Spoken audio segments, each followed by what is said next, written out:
Ladies and gentlemen, now today is that magical time at the start of every single month where I sit down to have a little bit of a chat about my moderately controversial Google spreadsheet, also known as the best champions ranked for the certain month tier list, and today we have the May 2020 update. Now in the last month we've seen the introduction of 3 brand new champions. We've got Sorcerer Supreme and Storm Pyramid X, and also the brand new kind of super rare whale trophy champion at the moment, Wolverine Weapon X as well. And all 3 of them I think are pretty good additions to the game. Like, I really like Sorcerer Supreme, I really like Wolverine Weapon X. Storm, she could have been a little bit better, but in today's video we're going to break down all of the new introductions, talk about some of the pros, the cons of the characters, and some of the stuff that really does make them shine as well. But just as a quick reminder before we get into today's breakdown, that this tier list is my very rough guide to what I personally believe are some of the best characters overall in Marvel Contest of Champions.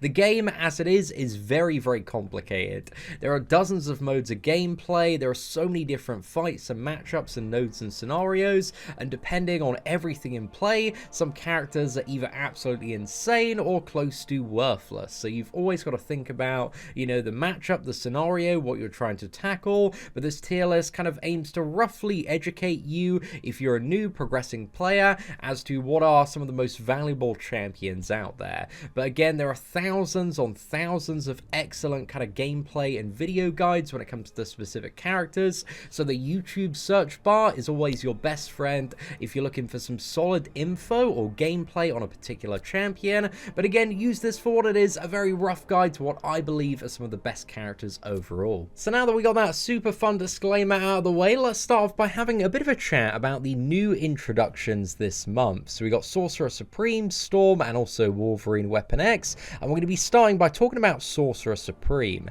Now, she's a very high utility mystic champion that can do all sorts of stuff. She's really reliable in my testing for a crazy amount of fights, and a really solid addition to the mystic class. So first up, her basic attacks deal energy damage instead of physical, so it makes her a really good counter to champions like Morningstar and Korg, because she doesn't take the bleed damage against Morningstar, and she won't take the rock shield damage against Korg as well. So that's very nice there. She also has a huge amount of energy resistance. It's kind of just under like minus 50% damage taken. It's a tiny little bit less than Havoc's, but it's still like a chunk of over 2000 energy resistance.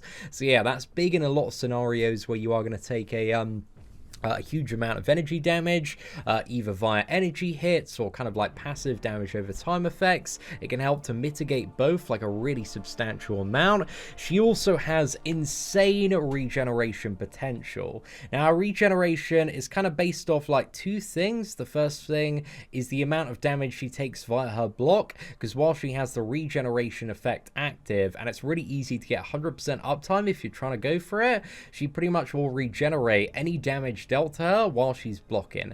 And this is crazy, man. Like, the more I play this character, the more valuable I realize this is, just for stuff in like Act 6 where there's crazy amounts of attack, or if you have like special attacks that deal like loads of damage but you can't necessarily go for the full evade on them. This is so valuable. And yeah, on top of that, she also has a very small passive regeneration that just tops her up even further. So yeah, she comes out of most fights, even my 6-star unawakened the rank 1 character, against like 6.4 opponents with like 100% health. She's like really reliable just to keep herself going if you're playing like half decently. So yeah, very impressive regeneration, probably one of the best regeneration mechanics in the entire game, and I think the more you play with her, the more valuable you realize this is, man. It's so incredibly good there as well. She's also got a very potent slow for countering unstoppable and evade champions in every class, or against every class aside from the science class. So this comes really useful in all sorts of matchups and scenarios where there might be like an evade or unstoppable on the node. You've got characters like Nightcrawler, Champion, Juggernaut, Unstoppable Colossus, and like a few more across various classes that have either like evade or unstoppable effects. So all these like little weird matchups she's really good for dealing with. And yeah, like there's so much like can't stop won't stop in like later parts of Act 6 as well, and she's just crazy good for all those nodes. But I think she's is the first Mystic character with like a reliable slow, and it's very easy if you kind of like go for 100% uptime on the slow to get it. So yeah, she can just shut down all sorts of various matchups there. On top of that, she also has a very strong nullify on the special one, so it's like a single nullify, but then you have a nullification aura which nullifies, I think it's like 0.75 seconds for 10 seconds, so you can get like 12-30 nullifies out of the special one. So yeah, really good if you can play aggressively, keep next to your opponent, and a lot of the time, especially with the regeneration rune as well, like it's really easy to do that. So very potent in terms of her nullify potential. The nullify maybe isn't quite as strong and immediate as like long shot special 2 with the fate seal or symbiote supreme special 3, but again it's still really good. And on top of that as well, she has very strong armor breaks that can stack up, so this allows her to get much higher damage output in scenarios where she can take advantage of opponents' buffs and use that to fuel up her power. So she can spam special 2, and that pauses the armor breaks and allows her to stack them up that way. But yeah, ideally, if you want to see the big numbers on this character, you do need a lot of buffs to take advantage of. But again, being a Mystic champion, you often bring out Mystics in scenarios where there are cosmic opponents or a lot of buffs to take advantage of. So yeah, she can work very nicely. And also the armor break, again, has additional advantages in all sorts of matchups and scenarios, mainly against champions like Emma Frost if you want to break her diamond form, Killmonger if you want to get rid of the reverberation there. So yeah, just some nice additional utility in that as well. And also one of her blessings has a very small power steal, so during kind of the third blessing that she has, if you just attack into the opponent, you're always going to be stealing power. So in that phase, you can go ham on the opponent and not have to worry about rushing a special 3 or getting hit by a special 3, so that's nice. But in comparison to Mystics like Doctor Doom and Magic, her power control really isn't like a big strength of this champion. It's just something that she can occasionally do, and it's going to be useful in the right scenario, or if you use it to play around certain stuff like all or nothing.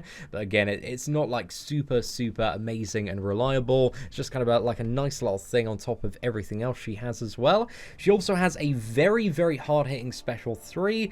I would say it's not quite at the level of Havoc, but the more you play this champion, the more runes you get, the more this special 3 damage ramps up. So it actually hits really hard, like once you get into the fight a little bit as well. And special 3 damage is very nice for getting around all sorts of mechanics. If you're a Havoc player, you'll really understand this.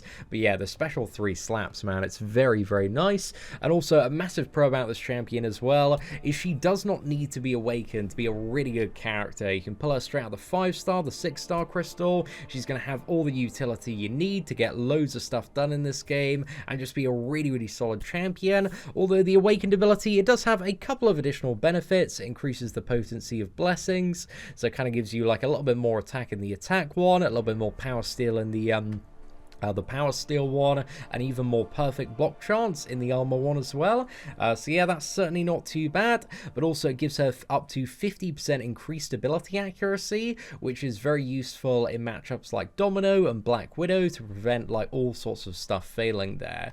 So overall, there is a lot Sorcerer Supreme can do. She's a really solid, very versatile champion, and I think kind of she is around equal level to what I would consider a lot of the god tier champions in terms of what she's going to do for somebody's roster. She's amazing for the 6.2 champion. Even at like 5-star rank 3, I've seen some easy solos from like Legacy and Karate Mike. So yeah, I really like Sorcerer Supreme, man. The more I play this champion, the more she grows on me. So at least in my opinion so far, I believe she is a solid god tier character. Now, next up, we got Storm Pyramid X, and I'm not going to lie, lads, I was a little bit disappointed because, you know, I love champions like Sunspot, Havoc, very hard-hitting mutant champions that have these amazing special attacks, and I was really hoping Storm Pyramid X would kind of be at that slightly higher level, but I got the 6-star, man. I fully maxed out the 4-star as well, and she's kind of just disappointed me at like both power levels. I haven't really done a gameplay video or session where I've been really impressed with Storm Pyramid X, because she is just, at least in my opinion, a bit of a worse version of Havoc. But again, it is worth mentioning that, you know, in comparison to a good, like, you know, 60% of characters in this game, Storm Pyramid X is still a better champion than those lot. So she has got a little bit of sauce going on for her. She has some hard-hitting special attacks, but the problem is, outside of her special attacks, the damage output is super meh, it's super baseline, there's nothing special about it at all. This character's damage output is greatly brought up by those special attacks, which again, at least in my opinion, are a little bit worse than Havoc and also Sunspot specials. Also very similar to Sorcerer Supreme, her basic attacks deal energy damage as well, so she counters characters like Korg and Morningstar. She doesn't take the damage back from those two. She can also either be immune to Cold Snap and Frostbite, so like Iceman, Vision Arcus, or shock damage, so stuff like EMP mod nodes, and any scenario where you might take shock damage there. So you have to select a Tempest that you want to start in via your pre-fight ability, and the Ice one makes her immune to Cold Snap, and what is it, the Shock one or the Lightning one makes her immune to shock damage there. So you have the option to select both, and also via activating the special 3 or with the Awakened ability below 25% she can be immune to both.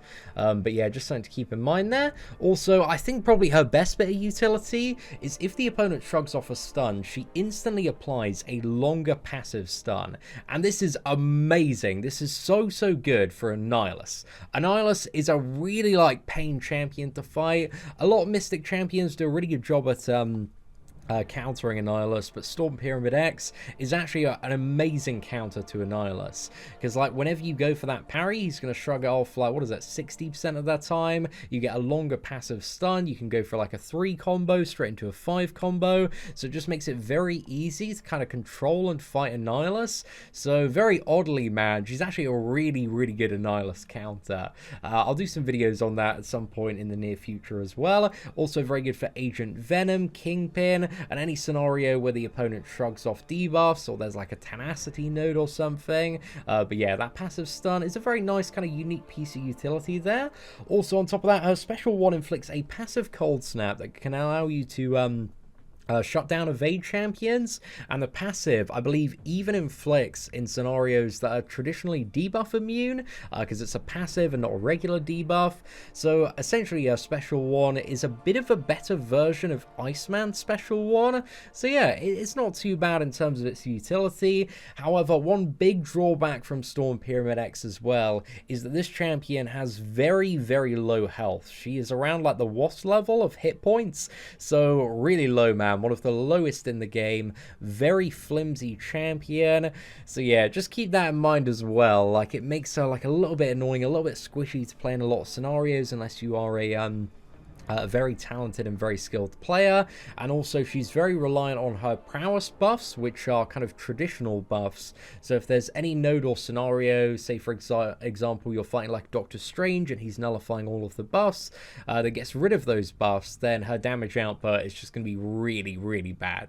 Or if she can't activate buffs, her damage output is really going to suck. But yeah, she's reliant on getting buffs in order to deal damage, those prowess buffs, and if she doesn't have those, man, she does suck a fair bit.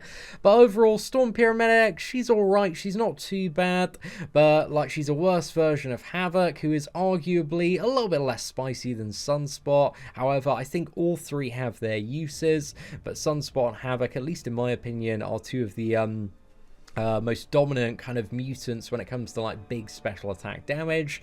But again, there's a lot of great competition in the mutant class. You've got like Domino, Namor, Omega Red, Archangel, you've got Colossus as well, who hits like a friggin' truck on that special too, man. So yeah, there's a lot of spice going on in the mutant, and she's okay, man, but I just wanted her to be a little bit better. Also, one quick final thing with Storm is, again, much like Sorcerer Supreme and also Wolverine as well, she doesn't need to be awakened to be a decent champion. The awakened ability is quite impractical to play because of how squishy the character is. So yeah, it's a little bit of a damage boost if played at really low percentage when she's really high sig level. But again, it's just not really worth the investment. It's not really like that practical, at least in my opinion. But yeah, she's good unawakened, man, which is always good to keep in mind as well. And then finally, we've got the brand new Act 6 Legends Run Trophy champion, Wolverine Weapon X. Again, very exclusive character at the moment, but the 5-star is supposedly going to be available in the game soon because he is listed as a character that is actually like scheduled for release at some point. So I'm not too sure if there's going to be like a Wolverine Weapon X crystal, but at the moment, again, he's very, very exclusive. So Wolverine Weapon X is actually a really simple champion in terms of you know, what makes the character really, really good, because he doesn't have like a laundry list of utility. He's got a few good little things going on, but the thing that just makes this champion crazy is he has insanely high bleed damage output. Arguably, depending on the scenario, the best bleed champion in the entire game, on the provision that you can just infinitely spam those heavy attacks. And Legacy did a really good one-shot of, what is it, Abyss of Legends Invisible Woman with Wolverine Weapon X, and yeah, the damage is just crazy because you can just keep on stacking and refreshing his bleeds by spamming that heavy attack, get to 100, and the damage is just stupid, man. It's just so silly. So yeah, he's kind of like at that Nick Fury level, maybe in longer scenarios like Abyss, maybe a little bit better than Nick Fury, but again, he's very reliant on that heavy attack spam cycle in order to kind of keep up and also maintain that damage output.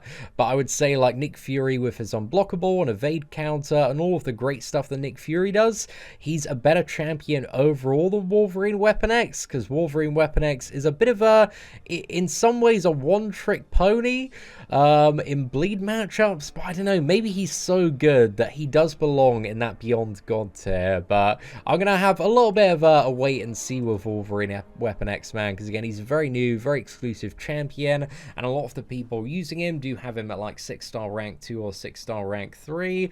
So yeah, a lot of firepower on that man as well. But he also regenerates 100% of the damage he takes from direct hits during Berserk as well. So this allows you to do all sorts of crazy and fun stuff to get even more fury and damage output. Also during Berserk, he is fully immune to stun and all of his attacks are unblockable. But again, this isn't going to be 100% uptime on the Berserk. There is going to be a bit of downtime on it.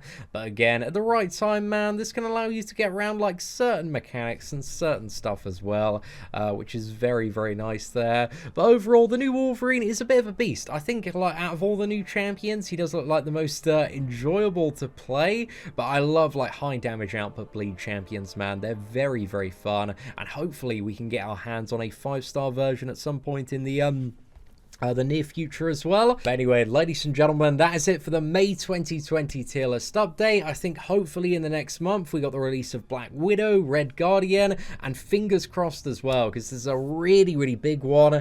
Hulkbuster buff goes live at the start of next month. I'm not entirely sure if it's going to be the start of next month or the following month, but the beta was at the start of last month, so there is a bit of a chance that moving into June we could see that massive buff to Hulkbuster, and he's going straight up to God tier if that is the case, man. The buff is unbelievably good if it stays exactly the same as it was in beta when it does go to the live server as well. So yeah, I hope that is the case, man, because the Hulkbuster beta was just such a fun time. But anyway, ladies and gentlemen, let me know your thoughts on the May tier list update in the comment section below. But aside from that, if you did enjoy today's breakdown, please do smash that like button. That'd be greatly appreciated. Thank you very much for watching. Take care, and I hope that you have an absolutely fantastic day.